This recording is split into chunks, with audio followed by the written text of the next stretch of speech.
لولا إذ سمعتموه ظن المؤمنون والمؤمنات بأنفسهم خيرا وقالوا هذا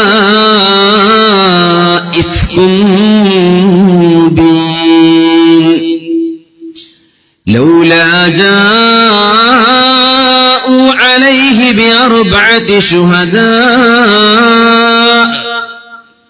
فإذ لم يأتوا بالشهداء فأولئك عند الله هم الكاذبون ولولا فضل الله عليكم ورحمته في الدنيا والآخرة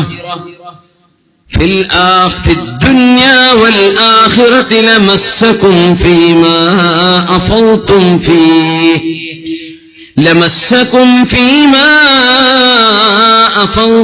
فيه عذاب عظيم. വിശുദ്ധ ഖുർആൻ നാവ് സൂക്ഷിക്കാൻ സത്യവിശ്വാസികളോട് പറയുകയാണ്. നാവ് സൂക്ഷിക്കണം. ഏതൊക്കെ വിഷയത്തിലാണ് ഇളവുകളുള്ളത് ഈ വിഷയത്തിൽ എന്നുകൂടെ പറയാൻ പോകുന്നു.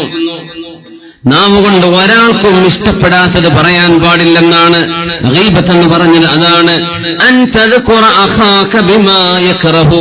ഒരു മനുഷ്യൻ വെറുക്കുന്നത് എന്താണോ അത് ഒരാളെ പറ്റി പറയുന്നതാണ് ഗീബത്ത് എന്ന് പറയുന്നത്. ഒരാൾ ഇഷ്ടപ്പെടാത്തതെന്താണോ, ഒരാൾ വെറുക്കുന്നതെന്താണോ അത് പറയുന്നത്.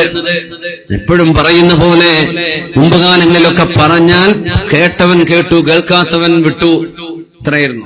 അതല്ല, ഇതൊക്കെ വാട്സപ്പിൽ വിടുകയാണ്, അതങ്ങനെ കിടക്കുകയാണ്. എത്രായിരം ആൾക്കാർ കേൾക്കുന്നുണ്ടോ അതിന്റെയൊക്കെ കുറ്റം. ന്യൂസ് ഉണ്ടാക്കി വിടുന്ന ന്യൂസ് റീഡറാണെങ്കിൽ ഓന് കിട്ടും. ആരൊക്കെയാണിത് പടച്ചുണ്ടാക്കുന്നത് അവർക്ക് കിട്ടും. ആരൊക്കെയാണ് ഇതിന്റെ ഡിസൈനർമാർ അവർക്ക് കിട്ടും. ആരൊക്കെയാണ് ഈ പണിയുടെ പിന്നിൽ അവർക്ക് കിട്ടും. ഏത് വിഷയവും അങ്ങനെയാണ്. സംഗതി നല്ല രസമുള്ള ഏർപ്പാടാണ്. പക്ഷേ അള്ളാന്റെ മുമ്പിലേക്ക് ചെല്ലുമ്പോ പോക്കറ്റ് കാലിയായി പോകുന്ന ഏർപ്പാടാണ്. ബിമാ യക്റഹ്. എവിടെയാണ് ഇത് അനുവദിക്കപ്പെട്ടത് എന്ന് റസൂലുള്ളാഹി സ്വല്ലല്ലാഹു അലൈഹി വസല്ലം തങ്ങൾ പറഞ്ഞു. ഗീബത്തു അഹ്ലിൽ ഫസാദ്. ഫിത്നയും ഫസാദും ഉണ്ടാക്കുന്ന ആളുകളെ സംബന്ധിച്ച് പറയുന്നതിൽ തെറ്റില്ല എന്ന് റസൂലുള്ളാഹി സ്വല്ലല്ലാഹു അലൈഹി വസല്ലം. ഒരു സമൂഹത്തിൽ ഫിത്നയോ ഫസാദോ ഉണ്ടാകുമ്പോൾ, ഒരു സമൂഹത്തിന്റെ ഐക്യം തകർക്കാൻ ആരെങ്കിലും പുറപ്പെടുന്നുണ്ടെങ്കിൽ കരുതിയിരിക്കണേ, ഇവർ ഫിത്ന ചെയ്യുന്നവരാണ്, ഇവർ കുഴപ്പക്കാരാണ് എന്ന് പറയുന്നതിൽ വിരോധമില്ല. എന്താണ് നിങ്ങളുടെ താല്പര്യം? ഫിത്നയിൽ നിന്ന് ജനങ്ങളെ രക്ഷിക്കലാണ്, അത്രമാത്രം. അതിനപ്പുറത്തേക്ക് പറഞ്ഞുകൂടാ. നബി തങ്ങളുടെ മുമ്പിലേക്ക് ഒരാൾ വന്നു. ഇസ്തഅദന റജുലുൻ അലാ റസൂലില്ലാഹി സ്വല്ലല്ലാഹു അലൈഹി വസല്ലം. നബി തങ്ങളുടെ മുമ്പിലേക്ക് ഒരാൾ വന്നു, വാതിൽക്കൽ വന്നു. നബിയെ, വാതിൽ തുറക്കുമോ, എനിക്കങ്ങയെ കാണണം. തങ്ങളോട് പറഞ്ഞു ആരാണ് എന്ന്. തങ്ങൾ ആളുടെ പേര് കേട്ടപ്പോൾ പറഞ്ഞു, ഇദ്നൂ ലഹ് ബിഅസ അഖുൽ അശീറ ബിഅസ ഇബ്നുൽ അശീറ. സമ്മതം കൊടുത്തേക്കണം. പക്ഷേ എത്രയോ മോശപ്പെട്ട ആളാണല്ലോ അയാൾ, കൂടെ ഇരിക്കാൻ പറ്റാത്ത ആളാണല്ലോ അയാൾ. ആ മനുഷ്യനകത്തേക്ക് കയറി. ഇത് അയാൾ കേൾക്കാതെ നബി തങ്ങൾ പറഞ്ഞത്. സമാനം പറയാൻ പറ്റാത്ത ആളാണ്, ആളുടെ കൂടെ ഇരിക്കാൻ പറ്റാത്ത ആളാണല്ലോ, ഏതാനും ആട്ടെ വന്നോട്ടെ എന്ന് പറഞ്ഞു. ആള് വന്നു. അയാൾ വന്നപ്പോ നബി തങ്ങൾ ആ മനുഷ്യനോട് നല്ല നിലയിൽ സംസാരിച്ചു, നല്ല മയത്തിൽ, നല്ല സ്നേഹത്തിൽ സംസാരിച്ചു. അയാൾ പുറത്തുപോയപ്പോ ആയിഷ റളിയല്ലാഹു അൻഹ ചോദിച്ചു, യാ റസൂലല്ലാഹ് ഖുൽത ലഹുല്ലദീ ഖുൽത്. ആ മനുഷ്യൻ വരുമ്പോ അങ്ങ് എന്താണ് പറഞ്ഞത് നബിയെ? അയാൾ മോശക്കാരനാണെന്ന്. പിന്നെ അയാൾ വന്നപ്പോഴോ അയാളോട് നല്ല വർത്തമാനം അങ്ങ് പറയുകയും ചെയ്തു. എന്താ നബിയെ ഇത് എന്ന് പറഞ്ഞപ്പോ നബി തങ്ങൾ കൊടുത്ത മറുപടി, ഐ ആയിഷ, അല്ലയോ ആയിഷ ബീവി, ഇന്ന ശർറന്നാസി മൻ തറകഹുന്നാസ്. ഇന്ന ശർറന്നാസി മൻ തറകഹുന്നാസ്. ജനങ്ങളിൽ ഏറ്റവും മോശപ്പെട്ടവൻ ആ ജനങ്ങൾ ആരെയാണോ ഒഴിവാക്കിയത്.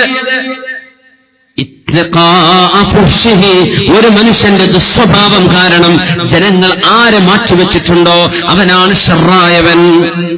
ആയിഷ ബീവി, ഞാൻ മോശപ്പെട്ട സ്വഭാവം അയാളോട് പെരുമാറിയാൽ അയാൾ എന്റെ അടുത്ത് വരുമോ?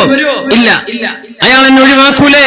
അങ്ങനെ ഒരാളുടെ ശർറ് പേടിച്ചുകൊണ്ട് ഒരാളെ ഒഴിവാക്കുകയാണെങ്കിൽ അയാൾ മോശപ്പെട്ടവനാണ്. അത്തരക്കാരിൽ ഞാൻ പെടാതിരിക്കാനാണ് അയാളോട് നല്ല നിലക്ക് സംസാരിച്ചത്. ആ സംസാരം കേട്ടാൽ വീണ്ടും വരും. പക്ഷെ ആ മനുഷ്യൻ ഫസാദിന്റെ ആളാണ്. ഇവിടെ പോയി അത് പറഞ്ഞു കൊടുക്കും, അവിടെ പോയിട്ട് ഇത് പറഞ്ഞു കൊടുക്കും, ഇവരോട് ഇങ്ങനെ പറഞ്ഞു കൊടുക്കും. ഇങ്ങനെ ഫിത്നയുണ്ടാക്കുന്നവർ, നിബിതങ്ങൾ അയാൾ ഫിത്നയുണ്ടാക്കുന്ന ആളാണെന്ന് ആയിഷ ബീവിയോട് പറഞ്ഞ ആ വസ്തുതയെ മുൻനിർത്തിയിട്ടാണ് ഉലമാ പറയുന്നത്, ഫസാദ് ചെയ്യുന്ന ആളുകളെ സംബന്ധിച്ച് ഇവര് ഫസാദിന്റെ ആളുകളാണെന്ന് പറയുന്നതിൽ ഗീബത്ത് വരുന്നില്ല. നബി സല്ലല്ലാഹു അലൈഹി വസല്ലം തങ്ങൾ പഠിപ്പിക്കുന്ന രണ്ടാമത്തെ വിഷയം, ഭാര്യയെ ഭർത്താവിനെ സംബന്ധിച്ച് അവരെ അഭിപ്രായങ്ങൾ നിങ്ങൾ പറഞ്ഞു കൊടുക്കുന്നത് ഗീബത്തും നമീമത്തും ആവുന്നില്ല, നിങ്ങൾ അവർക്ക് ഖൈർ ഉദ്ദേശിച്ചു പറയുകയാണെങ്കിൽ. ചെറുപ്പക്കാരനെ സംബന്ധിച്ച് ചോദിച്ചു, എന്താണ് അവന്റെ അവസ്ഥ, നല്ലവനാണോ എന്ന് ചോദിച്ചു. അപ്പൊ പറഞ്ഞു, തർക്കമില്ല, കുഴപ്പമൊന്നുമില്ല, ആൾ ഉഷാറാണ്, നല്ലവനാണ്, അങ്ങനെ പറയാം. ഇപ്പൊ നന്നായ ആളാണെങ്കിൽ, മുമ്പ് അവനവിടെ ഓജാലിൽ വീട്ടിട്ടുണ്ട്, കള്ളുടിച്ചിട്ട് അന്ന് ഞങ്ങളൊക്കെ പിടിച്ച് പൊന്തിച്ചതാണ്, ആ കഥയൊന്നും പിന്നെ പറയാൻ പാടില്ല, ഓൻ തൗബ ചെയ്ത് മടങ്ങിയിട്ടുണ്ടാവില്ലേ. ഇപ്പത്തെ അവസ്ഥ എന്താന്ന് മാത്രമേ പറയാൻ പറ്റുള്ളൂ. നമ്മളെ പഴയ കഥ അധികം പറഞ്ഞു കൊടുക്കുക. ഇപ്പൊ കുഴപ്പമൊന്നുമില്ല, മുമ്പത്തെ കഥ കേൾക്കണോ എന്നും പറഞ്ഞിട്ട് പറഞ്ഞു കൊടുക്കുക. സർവ്വ കഥയും ചെയ്യാൻ പാടില്ല. നല്ലത് പറഞ്ഞു കൊടുക്കുക, ഉള്ളതുപോലെ പറഞ്ഞു കൊടുക്കുക. അതിപ്പോ കുഴപ്പങ്ങൾ ഉണ്ടാവാം, പറഞ്ഞു കൊടുക്കാൻ കുഴപ്പമില്ല. അതിന് ഉദാഹരണമാണ് ഫാത്തിമ ബിൻതു ഖൈസ് റളിയല്ലാഹു അൻഹ. നബിയുടെ മുമ്പിലേക്ക് വന്ന് പറഞ്ഞു, നബിയേ ഖതബാ ഇലയ്യ, എന്റെ മുമ്പിലേക്ക് ഖുതുബ നടത്തി വന്നിട്ടുണ്ട് നബിയേ, എന്നെ കല്യാണം കഴിക്കാൻ വന്നിട്ടുണ്ട്. രണ്ടുപേർ വന്നിട്ടുണ്ട്.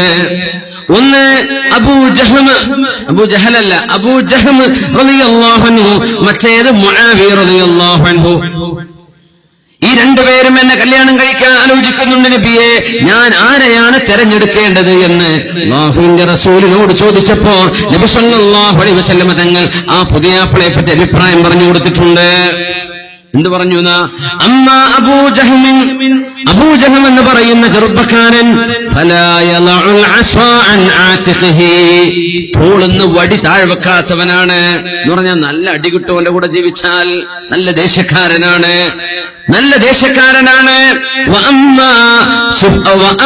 മുആവിയ ഫസ്അലൂഖുൻ ലാ ദീനാറ ലഹു വലാ ദിർഹം. മുആവിയാണെങ്കിലോ യാചകനാണ്, യാചിച്ച് ജീവിക്കുന്ന ആളാണ്, ഒരു പൈസ പോലും കയ്യിലില്ലാത്ത ആൾ. പൈസ ഇല്ല എന്നതിന്റെ അർത്ഥം യാചിച്ചാലേ ജീവിക്കാൻ പറ്റുള്ളൂ, അങ്ങനത്തെ അവസ്ഥയിലാണ്. പന്തസ്സുള്ള പെൺകുട്ടിയാണ്, നല്ല തറവാടിത്തമുള്ള കുടുംബത്തിൽ വന്ന പെണ്ണാണ്. ആ പെണ്ണിന് ഒരു യാചകൻ കുഫുവാവുകയില്ലല്ലോ, യോജിക്കുകയില്ലല്ലോ. എന്നാൽ ഫാത്തിമ ബിൻതു ഖൈസ്, ഇത് നബിയുടെ മോള് ഫാത്തിമയല്ല, ഖൈസിന്റെ മകൾ ഫാത്തിമയാണ് റളിയല്ലാഹു അൻഹ, സഹാബിയത്താണ്.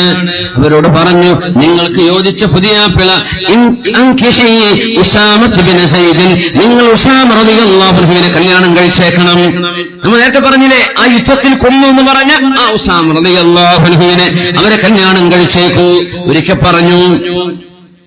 അപ്പൊ എനിക്ക് തോന്നിയില്ല, വേണ്ട. ഉസാമ റളിയല്ലാഹു അൻഹു കറുത്ത നിറമുള്ള ആളായിരുന്നു, അവർക്ക് ചെറിയൊരു വെറുപ്പ്. ആണോ? ഉസാമ ഇബ്നു സൈദാണ് നിങ്ങൾക്ക് ഖൈർ എന്ന് നബി തങ്ങൾ പറഞ്ഞപ്പോ ഫനകഹതുഹു, അവരെ കല്യാണം കഴിച്ചു സ്വീകരിച്ചു ഫാത്തിമ ബിൻതു ഖൈസ് റളിയല്ലാഹു അൻഹാ. അപ്പൊ ഇവിടെ നബിയുടെ ഗീബത്ത് പറഞ്ഞു അബൂജഹലിനെ കുറിച്ച്. അബൂജഹൽ നല്ല അടിക്കുന്ന ആളാണെന്ന് പറഞ്ഞത്, അതുപോലെ തന്നെ മുആവിയ സ്വഅലൂഖുൻ, വലിയ ദാരിദ്ര്യമുള്ള ആളാണെന്ന് പറഞ്ഞത്. ആ രണ്ട് വാക്കുകൾ ഗീബത്ത് എന്ന് പറഞ്ഞുകൂടാ, ഇത് വിവാഹം ആലോചിക്കുന്ന നേരത്തെ പറഞ്ഞ വാക്കാണ്. സതുപദേശത്തോടുകൂടെ സ്വദ്ദേശപരമായി പറഞ്ഞതാണ്, അതിൽ ഗീബത്ത് വരികയില്ല. രണ്ടാമത്തെ വിഷയം അതാണ്. മൂന്നാമത്തേത് ഫത്വ ചോദിച്ചുകൊണ്ട് പറയാം, ഒരാൾ ആക്രമിക്കപ്പെട്ടാൽ ഞാൻ ആക്രമിക്കപ്പെട്ടു പോയിട്ടുണ്ട്, നീതി വേണമെന്ന് പറയാൻ ന്യായാധിപന്റെ മുമ്പിൽ വന്ന് ഒരാൾ ചെയ്ത ദുൽമുകൾ വിളിച്ചു പറയുന്നത് കുഴപ്പമില്ല, നാട്ടുകാരോട് പറയാൻ പാടില്ല. ഇതാ വിഷയം.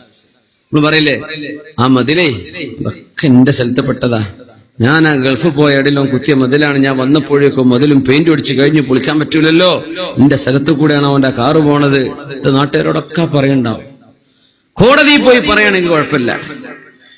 നമ്മുടെ പള്ളിയിലെ മിഹ്റാബിന്റെ ഉള്ളിൽ നമ്മുടെ ഖാദിമാർ, നമ്മുടെ ഖതീബുമാർക്ക് പരിഹരിക്കാൻ പറ്റുന്ന വിഷയമല്ലേ നമ്മുടെ മഹല്ലുകളിലുള്ളൂ? നമുക്ക് കുടുംബ കോടതിയും വേണ്ട, നമുക്ക് ജുഡീഷ്യറിയും പോവേണ്ടതില്ല. ദീനിയായ വിഷയങ്ങളിൽ നമ്മുടെ പള്ളികൾക്കുള്ളിൽ നിന്ന് തന്നെ പരിഹരിക്കാവുന്ന വിഷയങ്ങൾ ഉണ്ടായിരിക്കെ എന്തിനാണ് ഫയലുകൾക്ക് മേൽ ഫയലുകൾ കൂനയായി കിടക്കുന്ന കുടുംബ കോടതികളിലേക്ക് നമ്മുടെ പ്രശ്നങ്ങൾ എത്തുന്നത്? നമുക്ക് നമ്മുടെ മെഹ്റാബ് പരിഹരിച്ചുകൂടെ? ഇത് ഒരു ആലിമിനോട് ഫത്വ ചോദിച്ചുകൊണ്ട് പറയുകയോ ഒരു ന്യായാധിപനോട് കാര്യം വിശദീകരിച്ചു കൊടുക്കുകയോ ചെയ്താൽ ഗീബത്താവുകയില്ല. നാട്ടുകാരോട് പറഞ്ഞു കൊടുത്താൽ ഗീബത്താണ്. ഏത് വിഷയം അങ്ങനെയാണ്. ഉദാഹരണമായി നബി തങ്ങൾ പഠിപ്പിക്കുന്നത് ഹിന്ദ് ബിൻത് റളിയല്ലാഹു അൻഹ ആരുടെ ഭാര്യയാണെന്നറിയുമോ? അബൂ സുഫിയാൻ ഇബ്നു ഹർബ് റളിയല്ലാഹു അൻഹുവിന്റെ ഭാര്യയാണ്. ഇസ്ലാമിലേക്ക് വരുന്നതിന്റെ മുമ്പ് ഹംസ റളിയല്ലാഹു അൻഹുവിനോട് അരിശം തീർത്തു കഴിഞ്ഞ ഹിന്ദ് റളിയല്ലാഹു അൻഹ എല്ലാം അല്ലാഹു പുറത്തു കൊടുത്തല്ലോ. അൽ ഇസ്ലാമു യജുബ്ബു മാ കാന ഖബ്ല.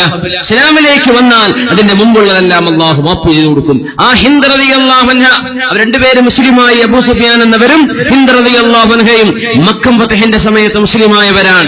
അവർ മുസ്ലിമായി അല്ലാഹുവിന്റെ റസൂലിന്റെ മുമ്പിലേക്ക് ഹിന്ദ് റളിയല്ലാഹു അൻഹ ഒരിക്കൽ വന്നിട്ട് പറഞ്ഞു, നബിയേ, എന്റെ ഭർത്താവ് അബൂ സുഫിയാൻ പിഷ്കന നബിയേ, ബഖീലൻ, എനിക്കും എന്റെ കുട്ടികൾക്കും ജീവിക്കാനുള്ള പൈസ തരുന്നില്ല നബിയെ.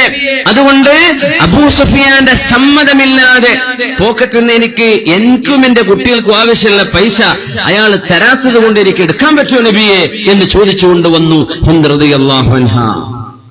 നമ്മൾ ശരിക്കും മനസ്സിലാക്കണം, ഇതിലിപ്പോ എന്തിപ്പോ ഗീബത്ത് പറഞ്ഞത് കാര്യമില്ല പറഞ്ഞെന്ന് നമ്മൾ വിചാരിക്കുക. ഈ പറഞ്ഞത് ഗീബത്തായിരുന്നു. എന്തുകൊണ്ട് അനുവദിച്ചു? നബിയോട് ഫത്വ ചോദിക്കാനാ വന്നത്. ഭർത്താവിനെ കുറിച്ച് പിഷ്കെന്ന് പറഞ്ഞില്ലേ, ഇത് ഗീബത്താണ്. പക്ഷെ അത് ഗീബത്തായി അള്ളാഹു എഴുതൂല. എന്തേ കാരണം? എനിക്ക് ഭർത്താവിന്റെ സമ്മതമില്ലാതെ പൈസ എടുക്കാൻ പറ്റുമോ എന്ന് നബിയോട് ഫത്വ ചോദിക്കാൻ വേണ്ടി വന്നതാണ്. കാരണം അബൂ സുഫിയാൻ എന്നവർ ഹിന്ദ് എന്നവർക്കും അവരുടെ മക്കൾക്കും ജീവിക്കാനുള്ള വരുമാനം കൊടുക്കുന്നില്ല, അല്ലെങ്കിൽ സംഖ്യ കൊടുക്കുന്നില്ല. അങ്ങനെ ഒരു ഫത്വ ചോദിച്ചുകൊണ്ട് ചോദിക്കുകയാൽ അത് ഗീബത്താവുകയില്ല, അല്ലെങ്കിൽ ഗീബത്തായിരുന്നേനെ. നമ്മൾ പറയണ സാധാരണ ജീവിതത്തിലെ വാക്കുകളിൽ എത്ര ഗീബത്തുണ്ടാവുന്ന, എത്ര ഉണ്ടായിരിക്കും. ഓം പിഷ്കനാണ്, ഓ അതാണ്, അവൻ ഇതാണെന്നൊക്കെ പറഞ്ഞ് ഓരോരുത്തരെ പറ്റി നമ്മൾ അങ്ങനെ ഓരോരുത്തർക്കും പല നിക്നെയിം ഉണ്ടാവും. ഓരോ നാട്ടില് പല സ്ഥാനപ്പേര് ഇരട്ടപ്പേരൊക്കെ ഉണ്ടാവും. ഓരോരുത്തർ ഇട്ടു പോണതാ. ആ ഇട്ടവന്റെ തലയിൽ ആ ഖിയാമത്ത് നാൾ വരെ അതിന്റെ കുറ്റം വരിക. ഹിന്ദ് റളിയല്ലാഹു അൻഹ നബി തങ്ങളോട് ഇങ്ങനെ ചോദിച്ചു.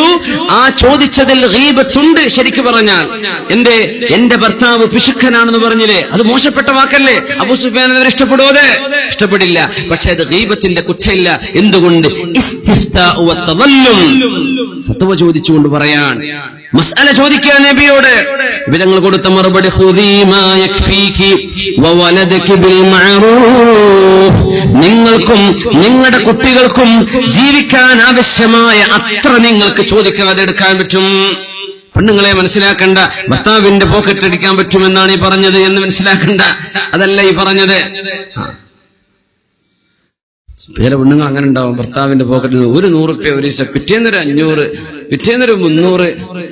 ഇയാൾ ഗൾഫിൽ പോകുമ്പോഴേക്കും ഇവിടെ കയ്യിൽ 10,000 ആയിട്ടുണ്ടാവും. ഞാനിത് ഒന്നുമില്ല, ഞാൻ അതുകൊണ്ട് മുട്ടടിക്കുന്നല്ലോ, എന്റെ കുട്ടിക്ക് ഒരു കാതുക്കൊരു സ്വർണം വാങ്ങാനല്ലേ. ശരിയാണ്, ഈ ചെയ്തത് പച്ച കളവാണ് ഈ ചെയ്തത്. ചെയ്യാൻ പാടില്ല. ചോദിക്കാതെ എടുത്തതല്ലേ. നിങ്ങളുടെ ഉദ്ദേശം എന്തോ ആയിക്കോട്ടെ, മാർഗവും ലക്ഷ്യവും നന്നാവണമെന്ന് ഇസ്ലാം പറയാം. മാർഗവും ലക്ഷ്യവും നന്നാവണം.